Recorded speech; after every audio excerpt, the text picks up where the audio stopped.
ketika hamba Allah kita zalimi, bukan hamba Allah itu sendiri tempat kita zalim, tetapi juga menzalimi Allah. Kenapa? Karena Allah kan mengatakan ta'awanu 'alal birri wat taqwa wa la ta'awanu 'alal itsmi wal 'udwan.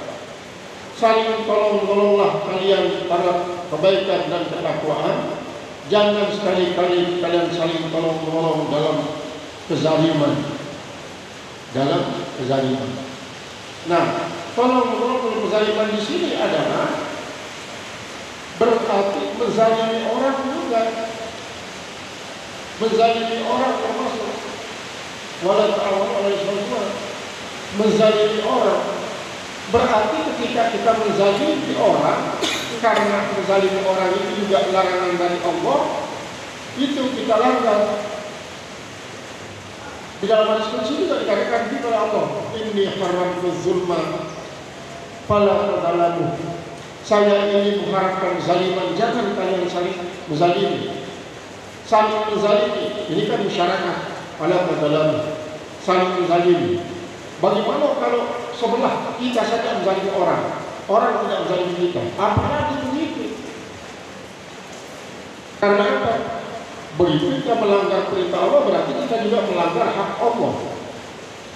Fa inna Allah Ta'ala, maka semuanya Allah Ta'ala naha anil-zulmi, anil-zulmil ibadi aidan. Dia melarang daripada menzalimi hamba juga. Fama yata'allaqu minhu bihaqqillah, maka apa yang berhubungan daripada dengan hak Allah Ta'ala pada waktu kita dibuat hasil, dia akan mendapatkannya dengan kekesalan dan kekesalan. Maka tulis dan meninggalkan seumpamanya tulisan kembali pada yang masa-masa datang. Wal isyani bil hasanati, dan dia mendatangkan dengan kebaikan-kebaikan. Allati hiya ad-dahiyah, yang adalah itu kebaikan lawan daripada kejahatan-kejahatan yang kita lakukan itu. Fayuqatilu, maka hendaklah dia mengimbangi hiza'ahu an-nasa, hendaklah dia mengimbangi akan menyakitinya akan orang lain bil ihsani ilaihim, yaitu yang berbuat baik kepada mereka. Artinya ketika kita menyakiti orang lain, berarti kita menzalimi mereka, maka yang menjadi penghapus dosanya adalah harus yang bersifat melawan akan itu menyakiti.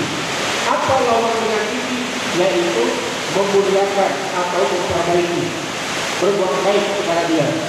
Misalnya, walaupun mungkin perbuatan baik yang kita lakukan terhadap orang ini tidak persis sama dengan kejahatan yang kita lakukan,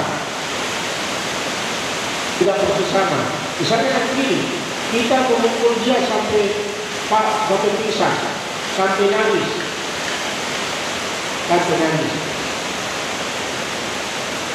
maka yang seimbang dengan memukul dia sampai nangis itu, kita harus melakukan sesuatu yang membuat dia berhenti menangis, berhenti merasa sakit, dan supaya dia tertawa. Bagaimana cara kita melakukan dia berhenti merasa sakit? Bagaimana kita melakukan supaya dia tertawa? Ini berimbang, ya, itu adalah berimbang. Nah, jadi melakukan kebaikan terhadap orang semacam itu tidak mesti berimbang benar, tetapi dia memiliki tujuan sama. Misalnya apa?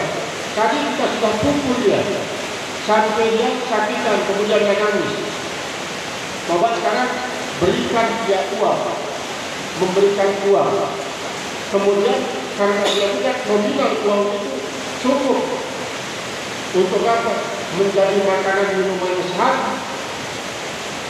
walaupun sakitnya belum hilang, maka dia bisa tertawa. Yang tadinya dia tidak ada uang untuk memberikan makanan minuman selama sehari, ternyata dia bisa dapatkan yang pemberian dari kita.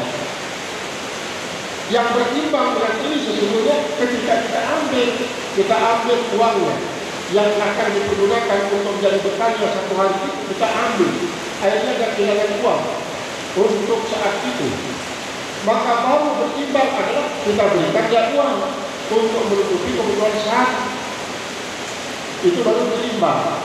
Nah, oleh saya katakan bahwa walaupun mungkin tidak persis sama dengan penghapusan yang kita lakukan itu dengan kejahatan yang kita lakukan terhadap orang tersebut, walaupun tidak persis sama, tetapi ada sisi-sisi kebaikan yang membuat dia menjadi senang, sebagai imbalan daripada kezaliman yang kita lakukan terhadap dia. Wa yukaffiru gasba amwalihim istasadduqi. Wa yukaffiru, dan hendaklah dia menghapuskan dosa dengan sebab dia merampas harta mereka. Bitasadduqi bimilkihim halal, yaitu dia bersedekah dengan miliknya yang halal, milik orang yang merampas itu. Wa yukaffiru tanawula a'radihim, dan dia menghapuskan, mendapatkan akan sifat-sifat mereka bergibah yang gibah. Ini pertama, tadi itu kan kita rampas hartanya, sampai habis, tidak bisa lagi di rumahnya. Kita ingin bertobat, tidak cukup kita minta ridho saja daripada orang tersebut. Misalnya dia reda, ya soal reda saya reda, tapi Anda juga harus memberikan kepada saya sebesar apa yang Anda rampas, barulah berimbang besar apa yang Anda rampas itu. Nah, begitu juga kalau ada orang yang tercemar harga dirinya, ini a'rabahu, bergibah dengan membicarakan kejelekan mereka, bergibah, mengumpatnya. Hanya tadi kejelekan orang yang itu tidak ada yang tahu, dengan sebab kita yang menggibahnya, menceritakannya, hanya orang banyak sekali yang tahu. Banyak sekali yang tahu. Bagaimana cara untuk menghapus dosa antara kita dan antara dia yang mencemarkan nama baiknya itu? Dengan sebab gibah wal qadi dan menjelekan pihak kepada mereka, bitanati ala ahli din. Dan itu dengan memuji-muji di atas ahli agama. Jadi artinya bagaimana cara kita memperbaiki nama jelek orang yang sudah kita cemarkan nama baiknya itu? Dan itu kita kembali mengatakan apa yang saya katakan kepada bapak-bapak, ibu-ibu tentang si Anu kemarin itu saya bohong. Saya bohong. Kenapa? Karena sesungguhnya semua orang tahu, apalagi saya, orang ini orang yang sangat baik, orang ini yang sangat jujur, orang ini sangat sabar, orang ini sangat dermawan, orang ini sangat alim, orang ini sangat luar biasa ibadahnya. Pokoknya semua orang cinta dia. Berarti kalau kita sudah mencemarkan harga dirinya, itu menyebabkan terdapat dosa karena kita menzalim orang yang terlibat, maka kita harus hapuskan ia dengan mengungkap kebaikan-kebaikan orang tersebut, sehingga orang lain yang sudah menganggap dia seorang jelek, orang hina, orang jahat, menjadi tidak lagi menganggap dia jahat. Itu yang berimbang, yaitu bertobat dengan cara melakukan kebaikan kepada orang yang kita zalimi, dengan apapun kita zalimi dia. Qala wa izharu ma yu'rafu min khisalil khair, dan menampakkan apa yang sudah terkenal min khisalil khair, daripada sifat-sifat yang bagus, min aqaribihi wa aqari, daripada kerabat-kerabatnya dan semua orang-orang yang sama dia, atau aqaribihi, daripada teman-temannya dan orang-orang seumpama dengan teman-temannya. Wa yukaffiru qatlan muksusi, dan harus dia menghapus qatlan nufus, membunuh jiwa, bi'taqir riqab, yaitu dengan memerdekakan hamba. yang memberikan hamba. Nah, ini coba kita perhatikan ya. Orang lain yang kita bunuh, orang lain yang kita rugikan, kan? Orang lain yang kita bunuh, orang yang kita rugikan. Hamba ini tidak ada kaitannya dengan orang tersebut.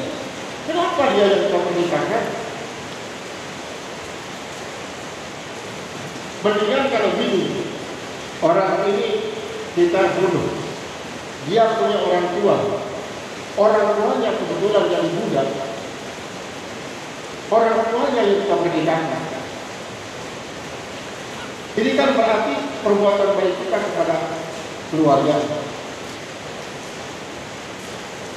Tetapi apabila yang kita bunuh A, kemudian yang kita pernikahan adalah C, bahkan Z, yang jauh hubungan kekeluargaannya dengan A yang kita bunuh, apa untungnya bagi orang ini?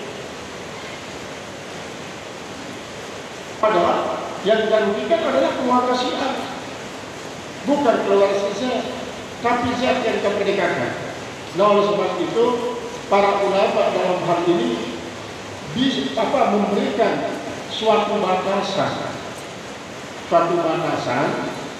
bahwa yang akan dipergunakan untuk menghapus dosa kita yang berhubungan dengan pembunuhan itu adalah apabila budak tersebut yang berkaitan dengan kekeluargaan orang yang terbunuh.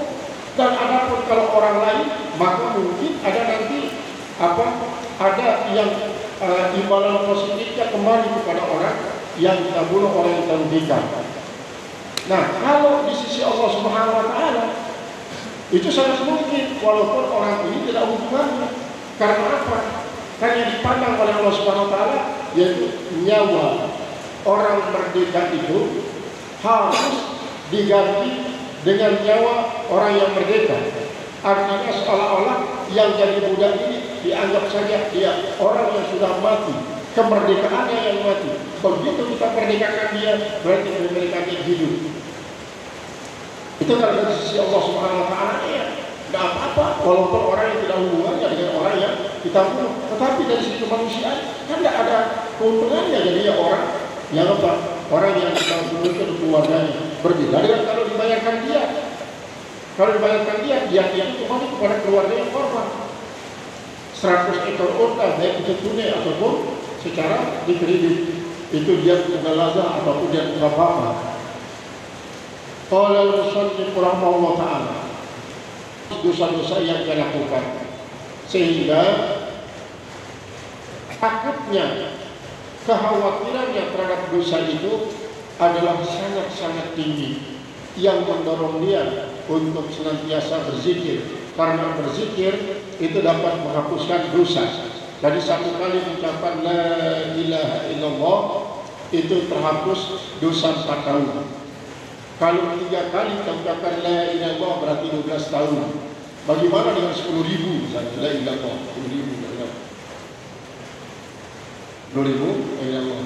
Karena orang-orang yang menjalin tarekat itu dia wajibkan dirinya berzikir 10.000 setiap malam.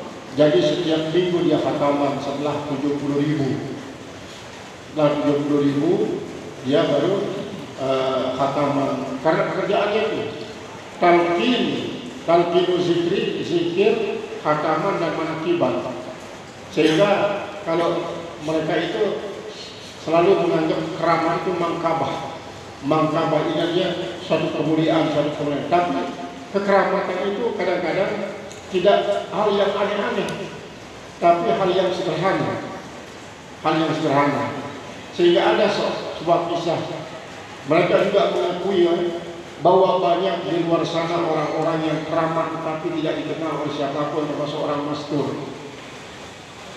Pada suatu ketika ini para pemilik pesantren tasawuf. Di pesantren tasawuf itu banyak sepatu-sepatu yang rusak, sandal yang rusak. Kemudian ada orang yang lalu lalang setiap hari tidak pernah mengatakan seperti kita katakan tangga abu dan jual abu keliling-keliling, sol sepatu keliling-keliling. Ini tidak pernah. Tapi si mudabbir di pondok itu berpesan kepada ya atasannya, nanti kalau sol sepatu itu datang suruh dia untuk menjahit sepatu-sepatu yang rusak ini. Dan dalam kemudian lewatlah orang pakai topi besar, kudung besar, yang memang memikul alat untuk sol sepatu. Terus begitu ya, langsung duduk. Sampai berapa puluh lah sepatu dijahit. Dia tidak bertanya tentang berapa ongkos yang akan diberikan kepada saya. Akhirnya apa? Akhirnya dia menjahit sudah. Ngomong hanya yang dilihat jarum dan sepatu serta benang yang digunakan untuk menjahit. Begitu dikasih seadanya oleh ya pimpinan pondok, dia jabatan tangan langsung pergi, tidak berkata apa-apa. Karena kita hanya berikhtiar, berapapun yang diberikan oleh orang ini, itulah sebenarnya pemberian dari Allah. Dan ketika dia menerimanya, dia menganggap bukan ini pemberian makhluk tapi pemberian Allah. Karena ketika orang menganggap ini pemberian daripada makhluk, pada saat itulah terkontaminasi ketauhidannya dengan kesyirikan,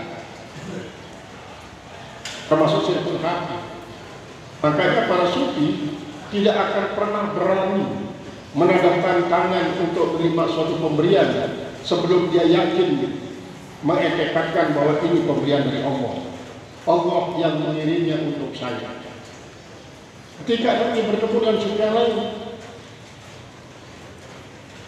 kalau dia tidak mau terima misalnya, terima saja dia, walaupun kau tidak butuh, nanti berikan orang lain sedekah. Jadi anggap saja Allah Subhanahu wa taala mengirimkan orang itu melalui tangan engkau. Yang penting terima dia. Karena gini, kalau misalnya kalau dia terima misalnya begini, maksud saya dia bilang, kalau saya terima sekarang pemberian ini lalu saya berikan orang lain sementara dia tidak ikhlas, dua kerugiannya. Kerugian pertama, dia kehilangan barang yang diberikan itu. Yang kedua, dia tidak dapat pahala. Jadi barangnya hilang, tapi pahala tidak dapat.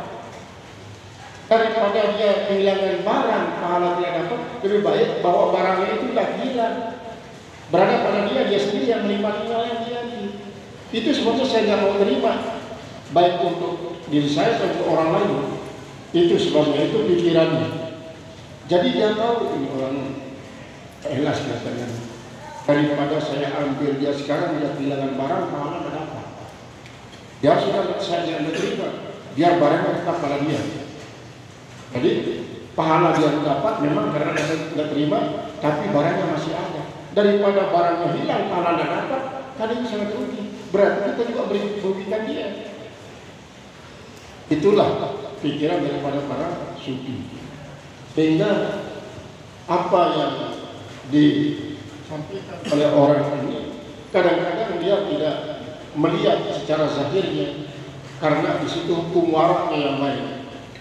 Hukum warak mungkin kalau dari hukum syarak bisa saja kita terima, tapi dari hukum waraknya masih ada hal-hal yang perlu dipertimbangkan.